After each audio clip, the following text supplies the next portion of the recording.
This is Wonder Woman, Irina Slutsky reporting on location at San Francisco's WonderCon. Let's see what superheroes we can find today and ask them questions just for you.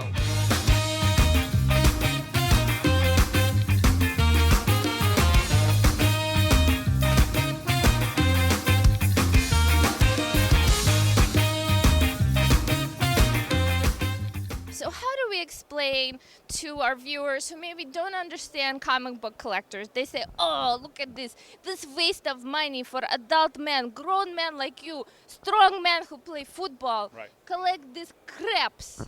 How would you explain that to, let's say, your wife? Well, no, wait a minute. You went from your grandfather to my wife, so I don't think that's fair because she understands it, but the universal thing, the universal language of explaining this is dollars. Okay. So if your grandpa had bought those comics when he was a kid for a couple rubles, he would have been able to sell them now for thousands and thousands of rubles, and everybody would have thought he was very wise and very smart and very above the curve. And that's really what's happened. So it's just one of those things where if you have the right books and they're in the right condition, they're worth a lot of money. So what is the most valuable comic book that you have? I mean, I'm sure you get asked that a lot. Well, we have a Captain America here, not Captain Russia, not Lennon the Loser, but we have a Captain America here. It's worth about $24,000. I'm here with Anthony Forrest. You may not recognize him out of his costume, but Anthony, Yes. why are you famous? There's a little line that I happen to say in a movie called Star Wars, and the line goes, "These aren't the droids we're looking for." These aren't the droids we're looking for. How did you end up saying that line? Well, I was working on the film already. I was going to play a character called the Fixer, which I did play. And then George Lucas asked me, could you do me a favor? Nobody will know you'll be in the uniform if you play the scene with Alec Guinness.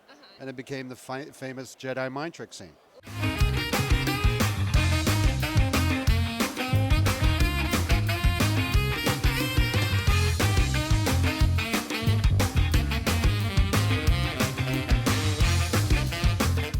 So let's see if you can draw a super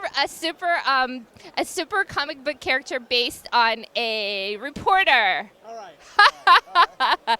1, 2, 3, go!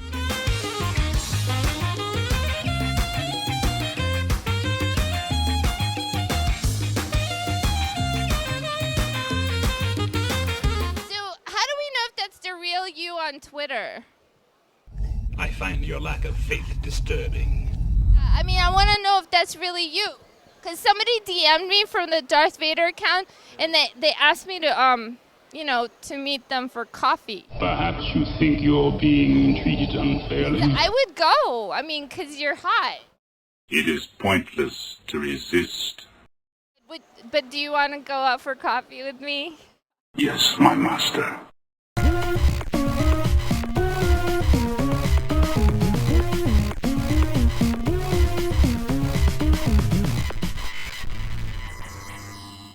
Those are the droids we're looking for.